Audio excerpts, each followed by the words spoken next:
বিসমিল্লাহ।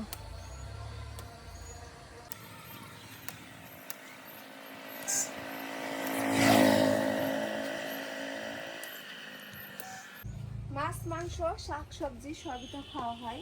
তো সব শাকই খাওয়া হয়, কিন্তু অনেকদিন ধরে সজিনা পাতার শাক খাওয়া হয়নি। তো আজকে হঠাৎ করে ভাবলাম যে সজিনা পাতার শাক রান্না করি। আসলে সজিনা পাতার শাক তুলা কাটা মানে অনেক কষ্ট, সেই জন্য ওইভাবে রান্না করা হয় না। তো যতই কষ্ট হয় আজকে মানে নিয়ত নিয়েছি যে সজিনা পাতার শাক রান্না করবই। তো সেই জন্য চলে যাচ্ছে এই যে ঝাঁকালিয়া সজিনা পাতার শাক উঠাতে। তো আছে নাকি কোথাও দেখি। এই যে পারে একটা গাছ আছে।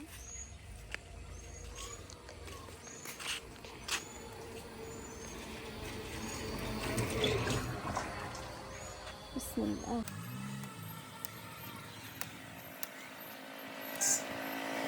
গাছটা যেহেতু অনেক ছোট, তাই এখান থেকে বেশি নেওয়া হবে না, কয়েকটা নিলাম। তো আর কয়েকটা নিব ওই দিকে গাছে যায়। দেখছেন বিশাল বড় একটা গাছ, এটা আমার চাচি শাশুড়ির গাছ। তো এখান থেকেই একটা সজনে ডাঁটার ডাল ভেঙে দিল।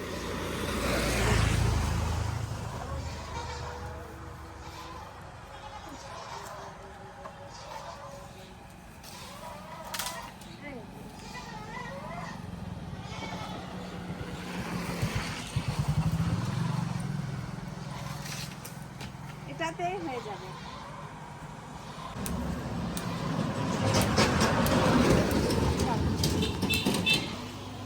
একটা ডাল ভেঙে এই পাতাগুলো হচ্ছে।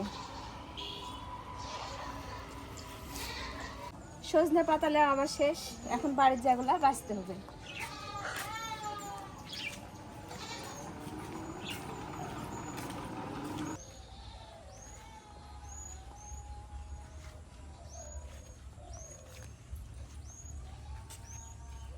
বিনি পয়সা ঘুমের ওষুধ।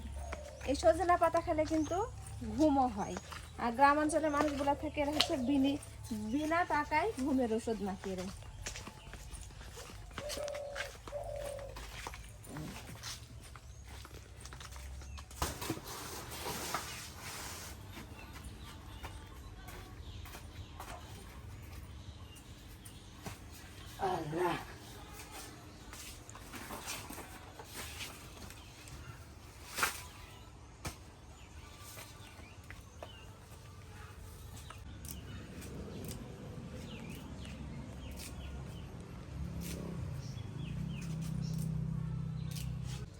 যে জিনিস খাইতে যত বেশি স্বাদ, সে জিনিসের কাজ করতে তত বেশি কষ্ট। এই যে ডাটা থেকে পাতাগুলো আমার ঝুরা হয়ে গেছে, এখন এইগুলো আবার ছোট ছোট করে কাটতে হবে। তো এগুলো এখন ছোট ছোট করে কাটবো। এইভাবে এই যে মুঠের ভিতর নিলাম।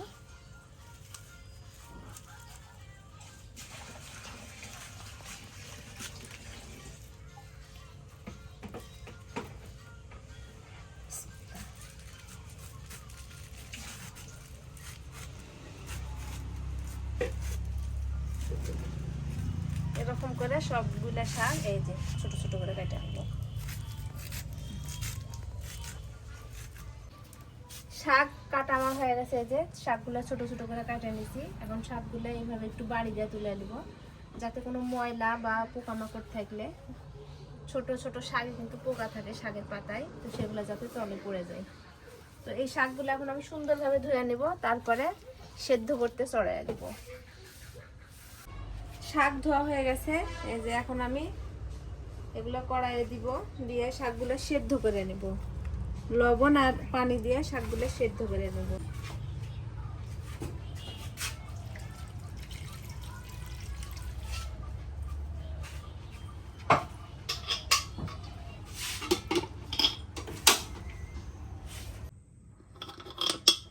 এই যে শাক সেদ্ধ আমার হয়ে গেছে।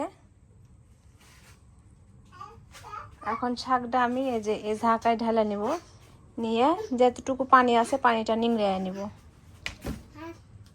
এই যে শাক থেকে পানি সব ঝরায়, শাকগুলো যে ঝরঝরে হয়ে গেছে। আর কুলে আসবেন, কুলে আসবেন।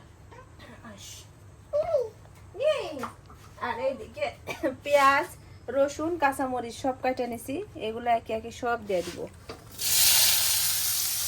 এগুলো দিয়ে কিন্তু শাকটা বাগার দিব।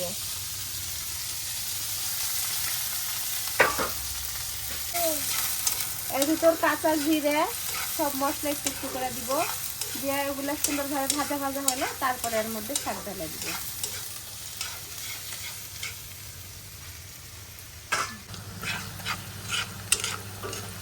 এই যে আমার মশলা সুন্দর ভাজা ভাজা হয়ে গেছে, এখন এর মধ্যে আমি শাকগুলো ঢেলে দিব।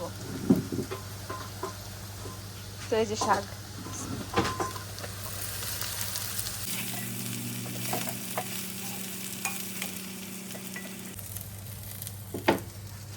এই যে আমার শাক রান্না হয়ে গেছে। কতগুলা শাক কাটলাম, তারপরে এই যে রান্না করার পর দেখেন কতটুকু হয়ে গেছে। তো আজকের মতো আমার ভিডিওটা এই পর্যন্তই। সবাই ভালো থাকবেন, সুস্থ থাকবেন। সবাইকে জানাচ্ছি আল্লাহ হাফেজ।